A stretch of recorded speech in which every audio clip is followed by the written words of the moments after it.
Hello fish fools, Jeff here. So this is one of my 40-gallon community display tanks. I set this up over a year ago, a short time after I moved, and just until recently I managed to keep it free of duckweed, but now there's lots of duckweed.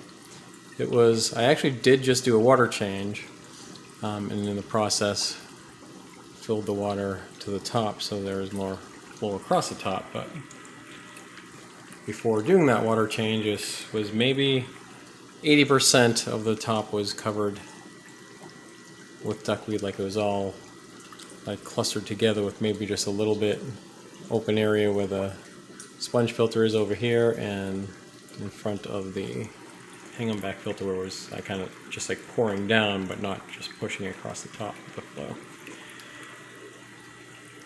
But right now, of all my tanks, this is the only one with duckweed. Somehow it just stayed dormant for a year. It was pretty much when I moved last year and in the process drained all the tanks down, and there was like plant die-off just from the move, and with that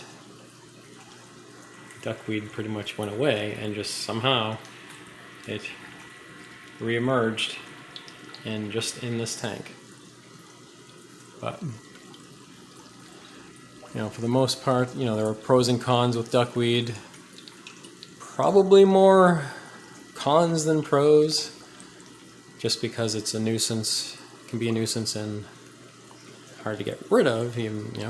I thought it was gone for a year, or just gone from my tanks, and that just reappeared. One of the pros, I think, is I kind of like how it gathered up on the intake sponge here, just kind of masking that is bright green, so it kind of looks good, and it absorbs nitrates, so that's a good thing. But just how it can grow as fast as it does and just be a nuisance, and can easily spread if if you're doing maintenance on your tank with your hands and arms in the tank, then your hands and arms are going to be covered with duckweed as you pull it out. Fish are looking good. But yeah, I had my previous video, I showed what remained of my previous 30-gallon that leaks that's outside. Like, that had duckweed in it. Like, I would just do water changes and pour water in that, and like the discarded water change water, I just pour in it. That had like a layer of duckweed on the top, just outside.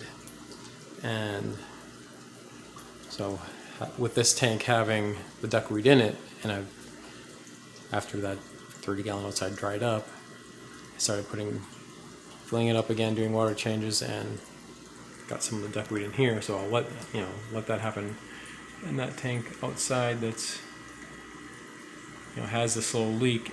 As it is, it's going to stay outside. But didn't really want it in here. But now we'll see how it does with if I can maintain high water flow and keep doing regular water changes, and with the flow that does prevent it from growing as fast. Like if it's like a stagnant area, it can grow faster. And so now I just have to be careful not to let it spread to other tanks.